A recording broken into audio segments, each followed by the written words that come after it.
रसमलाई का नाम सुनते ही हम सबके मुंह में पानी आ जाता है और आए भी क्यों ना, चीज ही ऐसी है। और इसे घर में मिलने वाले सामान से बनाया जाए तो उस अपनेपन का स्वाद ही अलग होता है। तो इस फेस्टिवल सीजन में जरूर ट्राई कीजिए इस रसमलाई की रेसिपी को। अगर ये रेसिपी पसंद आए तो इसे लाइक करें, ज्यादा से ज्यादा शेयर करें और नीचे रेड बटन को क्लिक करके मेरे चैनल को भी जरूर सब्सक्राइब करें। तो चलिए शुरुआत करते हैं। इसके लिए सबसे पहले हम दूध को उबालेंगे। यहाँ पर मैंने मदर डेयरी के 1 लीटर फुल क्रीम दूध को लिया है। आप चाहे तो किसी भी ब्रांड के दूध को ले सकते हैं। और यहाँ आप देख सकते हैं कि दूध में पहला उबाल आ गया है, तो गैस का फ्लेम लो कर दें और अब हम इस दूध को फाड़ेंगे। दूध को फाड़ने के लिए आप नींबू का रस या विनेगर का इस्तेमाल कर सकते हैं। यहाँ पर मैं दूध को नींबू के रस की मदद से फाड़ूंगी। अब आप 3 से 4 चम्मच नींबू का रस डालें और आप देखेंगे कि धीरे धीरे हमारा दूध फटता जा रहा है। नींबू के रस को एकदम ना डालें, थोड़ा थोड़ा करके ही नींबू का रस डालें। और कुछ देर में आप देखेंगे कि छेना कितने अच्छे से अलग हो गया है और कितना अच्छा बन के आया है और इसने सारा पानी भी छोड़ दिया है। अब हम इसे छानेंगे। छानने के लिए आप एक बर्तन में छन्नी को इस तरीके से लगा लें और अब इसके ऊपर कोई भी कॉटन का कपड़ा या कोई भी मसलिन क्लॉथ जिससे कि हम अच्छे से छान ले, वैसा कपड़ा लगाकर छेना को अलग कर लें। तो यहाँ पर सारा छेना अलग हो गया है। दोस्तों, अब इस छेना को साफ पानी से धो लें। ऐसा करना बहुत ज़रूरी है क्योंकि फाड़ते समय हमने इसमें नींबू का रस डाला था, तो धोने से सारी नींबू की खटास चली जाएगी। अब इसे अच्छे से धोने के बाद इसका सारा पानी निचोड़ने के लिए इसकी इस तरीके से एक पोटली बना लें।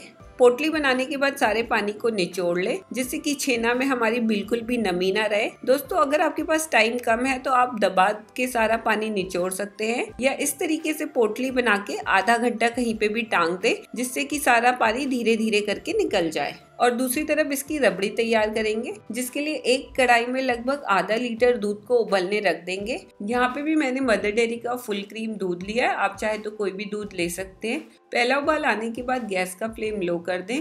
अब हम इसमें फ्लेवर के लिए डालेंगे आधी छोटी चम्मच पिसी हुई इलायची पाउडर और 4 से 5 बड़े चम्मच कटे हुए ड्राई फ्रूट्स। यहाँ पर मैंने काजू और बादाम ही लिए हैं, आप चाहे तो अपने पसंद के ड्राई फ्रूट्स जैसे पिस्ता या किशमिश भी डाल सकते हैं। अब लो फ्लेम में हमें इसको तब तक पकाना है जब तक कि दूध हमारा घट के लगभग आधा ना हो जाए। अगर आपको मलाई वाली गाढ़ी रबड़ी पसंद है तो इसकी मलाई जो बन रही है इसको अलग किनारे करते जाएं और दूध को थोड़ा और गाढ़ा होने तक पकाएं। इसको बिल्कुल हलवाई जैसा रंग और स्वाद देने के लिए हम डालेंगे इसमें केसर। तो यहाँ पर मैंने केसर के कुछ पत्तों को गुनगुने दूध में डालकर अलग रख दिया था और उसे ही अब हम इस दूध में डालेंगे। कुछ देर में आप देखेंगे कि केसर का कितना अच्छा रंग आने लगा है और अब इससे खुशबू भी बड़ी अच्छी आ रही है।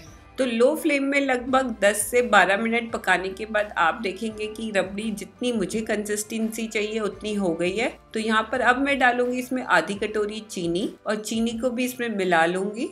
अगर आपको गाढ़ी रबड़ी पसंद है जैसे कि मैंने आपको पहले बताया था तो आप इसे थोड़ा सा और पका के इसमें चीनी डालकर गैस का फ्लेम बंद कर दें।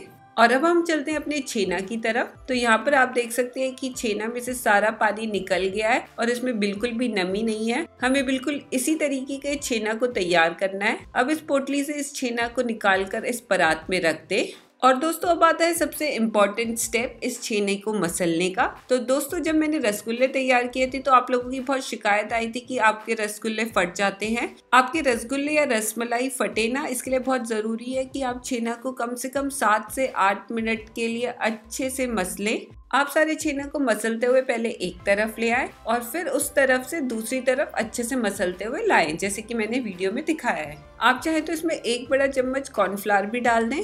कॉर्नफ्लोर डालकर भी इसे बिल्कुल अच्छे से मसलें। लगभग 8 मिनट हो गए हैं इसे मसलते हुए और आप देखेंगे कि इस छेना बिल्कुल हल्का और सॉफ्ट हो गया है। रसमलाई के लिए हमें बिल्कुल इसी तरीके का छेना चाहिए। यहाँ पर आप देख सकते हैं कि अच्छे से बट भी रहा है। तो यहाँ पर हमारा छेना तैयार हो गया है और अब हम इससे रसमलाई तैयार करेंगे। इसके लिए लगभग 1 बड़ा चम्मच जितना छेने को हाथ पर लेकर इस तरीके से हथेलियों के बीच में घुमाते हुए एक सर्कल बना ले और हल्का सा दबाव देकर इसे चपटा कर ले और इसी तरीके से सभी रसमलाई को तैयार कर लें। दूसरी तरफ हम चीनी का सिरप तैयार करेंगे जिसके लिए 1 कटोरी या लगभग 150 ग्राम चीनी डालकर उसमें 6 कटोरी पानी डाल लें और अब गैस का फ्लेम ऑन करके इसे उबलने दें। जैसे इसमें पहला उबाल आ जाए गैस का फ्लेम लो कर दें और अब लो फ्लेम में सारे तैयार किए गई रसमलाई को इसमें डाल दें। रसमलाई को ज्यादा ओवर क्राउडेड ना करें क्योंकि चाशनी में पकने के बाद ये डबल हो जाती हैं, तो आप इनमें थोड़ा गैप बनाए रखें। आप चाहे तो इसे ढककर भी पका सकते हैं, ये बिल्कुल ऑप्शनल है। और अब इन रसमलाई को लगभग 15 मिनट के लिए चाशनी में पकने दें।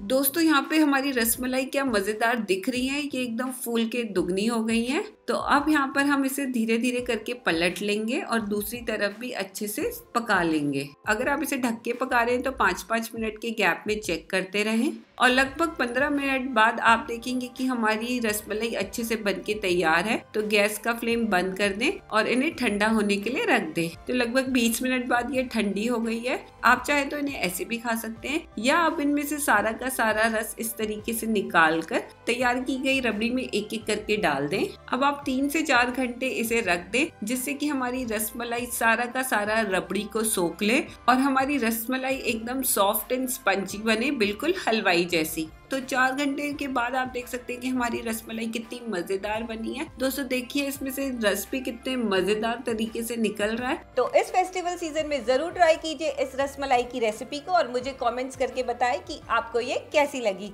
और मैं मिलती हूँ अपने नेक्स्ट वीडियो में, तब तक के लिए बाय बाय।